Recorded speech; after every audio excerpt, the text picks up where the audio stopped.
नमस्कार गाइस, मेरे पास बहुत से कॉल आ रहे हैं, साथ ही साथ लोग मैसेज भी कर रहे हैं और बहुत से लोगों ने मेरे यूट्यूब पर भी मैसेज छोड़े हैं। वो ये जानना चाहते हैं कि क्या इस ड्रॉ में फर्दर हमें जाना चाहिए या फिर अपना विड्रॉ लेके बाहर हो जाएं।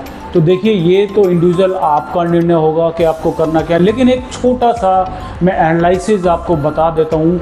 और एनालिसिस पे आगे बढ़ने से पहले आपको ये समझना होगा इसमें कितनी पार्टीज़ बनी हुई है। सबसे पहली जो पार्टी बनी हुई है वो है जिनका फर्स्ट ड्रॉ में अलॉटमेंट निकल के आया था और उन्होंने अब हरियाणा हाई कोर्ट में केस कर दिया, जिसकी हियरिंग 19 तारीख को होनी है। और साथ ही साथ जो रीड्रॉ का डेट निकला है वो भी 19 तारीख है।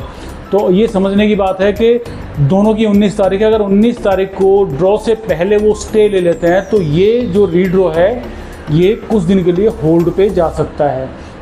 अब हालांकि होल्ड पे कितने दिन जाएगा, 1 महीने भी जा सकता है, 6 महीने भी, 1 साल भी होल्ड पे जा सकता है, जब तक कि जज साहब को टाउन एंड कंट्री प्लानिंग की तरफ से पूरा केस समझाया नहीं जाएगा डॉक्यूमेंट्स के थ्रू। और टीसीपी के बाद जब तक नोटिस नहीं आएगा वो अपनी तरफ से डायरेक्टली उनको अप्रोच नहीं कर सकती है। तो पहले कोर्ट इनको नोटिस भेजेगा, उसके बाद ये अपना पक्ष रखेगा टीसीपी के इस केस में एक्चुअल में हुआ क्या था। उसके बाद निर्णय जब आएगा तो ये रीड्रॉ के चांसेस हो सकते हैं। अगर स्टे नहीं मिलता है और ये रीड्रॉ हो जाता है, उसके बाद फिर आगे क्या होगा ये भी कोर्ट ही निर्णय लेगा।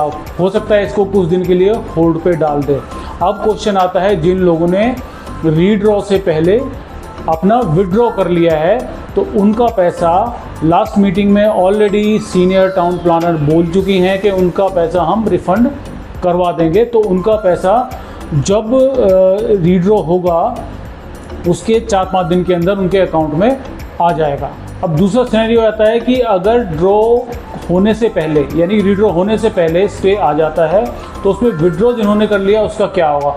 तो उस केस में दोबारा सीनियर टाउन प्लानर को अप्रोच करना पड़ेगा, क्योंकि ऑलरेडी वो विड्रॉ कर चुके हैं और वो ना तो रीड्रॉ में जाना चाहते हैं ना ही उनको फ्लैट चाहिए। अगला सिनेरियो क्या आता है कि जो लोग रीड्रॉ में जाना चाहते हैं उनका क्या होगा।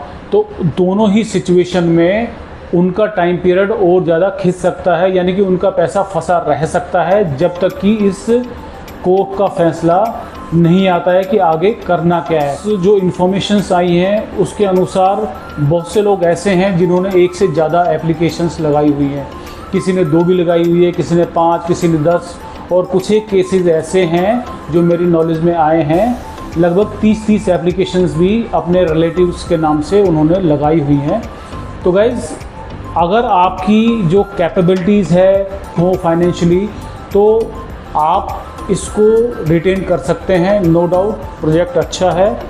आप अगर टाइम पीरियड 1 साल तक रुक सकते हैं, 6 महीने तक रुक सकते हैं, तो आप इस ड्रॉ के साथ रह सकते हैं। या अगर आप कैलकुलेटेड रिस्क लेना चाहते हैं, यानी कि अगर आपने 2 एप्लीकेशन डाली हैं तो आप 1 एप्लीकेशन विड्रॉ करके और 1 से कंटिन्यू कर सकते हैं। दूसरा केस ये हो सकता है, बहुत से लोग हैं 30 एप्लीकेशन, 10 एप्लीकेशन डाली है, तो वो 1 या 2 एप्लीकेशन रख के बाकी का विड्रॉ कर सकते हैं, जिनका कि उनका पैसा भी ब्लॉक ना हो। उसे क्वेश्चंस ये भी आए हैं कि बिल्डर कैसा है। तो गाइस, बिल्डर का अभी तक का हिस्ट्री ये कहता है कि इसने पहले ये लो राइज फ्लोर्स बनाते थे और उन्होंने सक्सेसफुली डिलीवर करे हैं। साथ ही सेक्टर 59 में एक अल्ट्रा लग्जरी प्रोजेक्ट भी लेके आए हैं द ऑरम के नाम से।